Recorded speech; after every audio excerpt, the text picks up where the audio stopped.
Welcome to the Science of Tree Felling series. In this video, I'm going to show you how to measure things using your body or making measurements without having the access to a measuring tape. When we're talking about tree felling and trees, there's going to be some calculations that are necessary, and accuracy is key to these calculations and making a correct fell.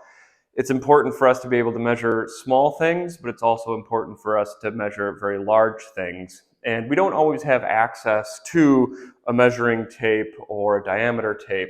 So it makes sense that if we can use what is on our bodies at all times ourselves to be the measuring tape, we don't need these tools, and we can have a fair level of accuracy even without them. Now, that being said, we need to calibrate our bodies and engage our minds to memorize what our measurements are and verify that indeed they are accurate, or at least close to accurate.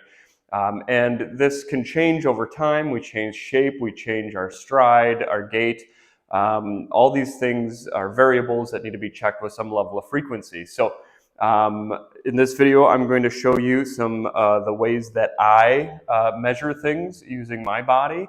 And you can use some of them that work for you, or measure different parts of your body, or adjust what you're measuring so that you have some level of accurate measurement at all times. So we'll try doing some smaller things and working our way larger. The first thing that I want to measure is very small items, something about an inch wide. How can you tell how big an inch is? What's on us? For me, it is my thumb. The width of my thumb is 1 inch wide, and I can verify that by taking out my measuring tape and checking. Thumb width, exactly 1 inch. Next, maybe we want to measure something a little bit bigger, something that's larger than 1 inch, but less than several feet. For that, I use the span, or the distance between my thumb and my pinky, and I know that this span is 8 inches long, so I have a built-in 8-inch ruler. All right. There we go. Pinky to thumb, 8 inches.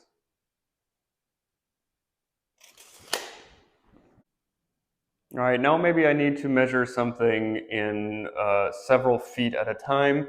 The easiest way that I can measure 5 feet is my wingspan. I know my wingspan is 5 feet in length, and I can verify that again by taking a tape measure, running it out, getting my wingspan, and just verifying that my wingspan is 5 feet. Next, maybe I need to measure something a little bit taller, or maybe measure something vertical. For that, I know that I can measure 7 feet. This is an important calculation, at least for me personally. I decided to put a lift kit on my truck, which makes it at risk of hitting objects that are shorter than the height of my truck. And when I put the lift kit and the tires on my truck, there are certain places that I'm limited to go into. One, and most importantly, is access to my local airport. The parking garage at my local airport has a height limitation of 7 feet.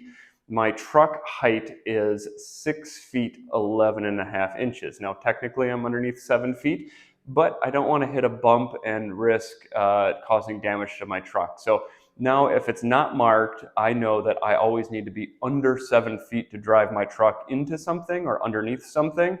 And it's handy that I just happen to have a built-in measurement for that. So with my boots on and my feet on the ground, if I raise my hand all the way up, and I'll try to hold this to the best of my ability, and I'll put my fingertips up,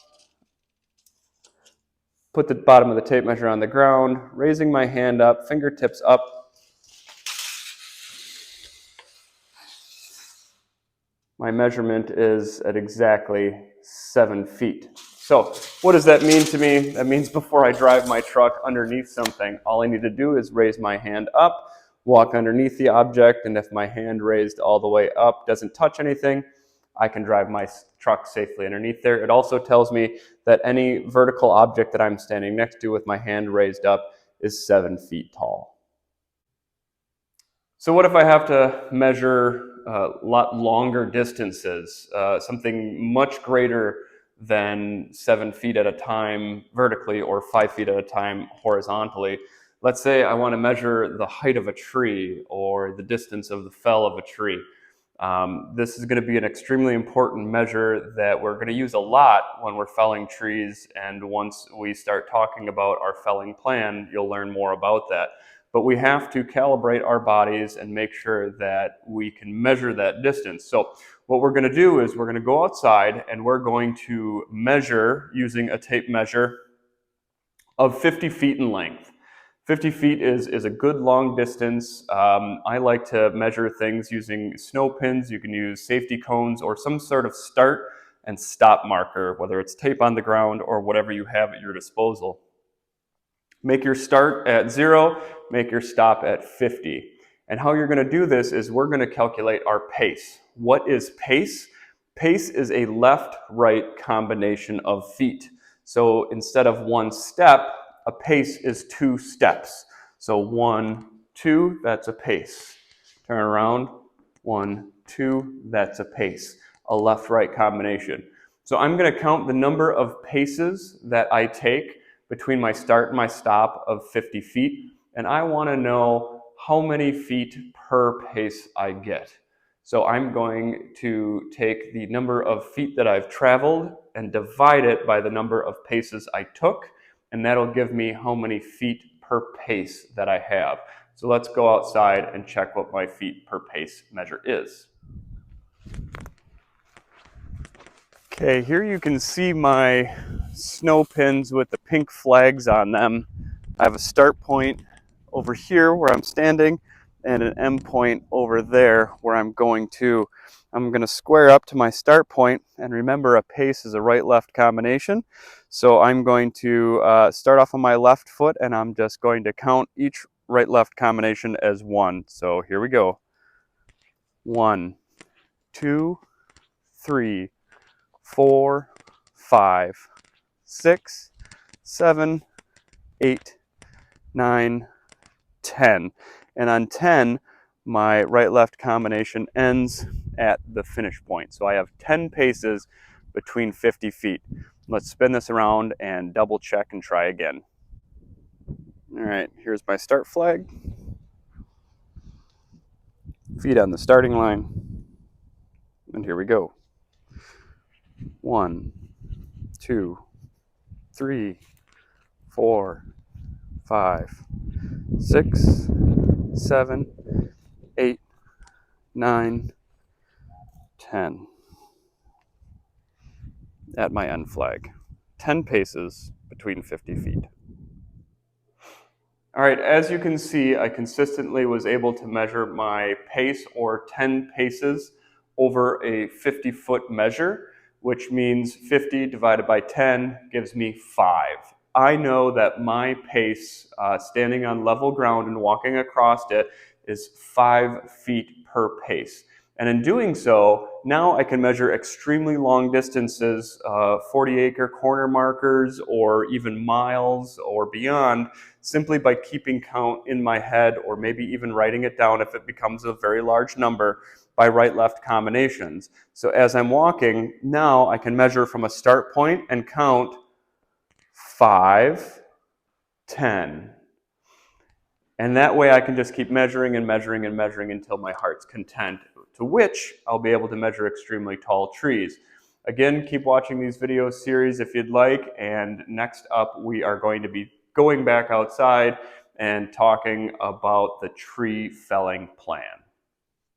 Hey, if you like these videos and you found something interesting or learned something today, make sure you like and subscribe and continue watching the series. There's a lot of really good videos on here on how to become better. Maybe you're already skilled in tree felling or arboriculture. but it never hurts to hear another person's perspective and learn a little something along the way. So again, if you like what you're watching, like and subscribe, and keep on to the next series. See you next time.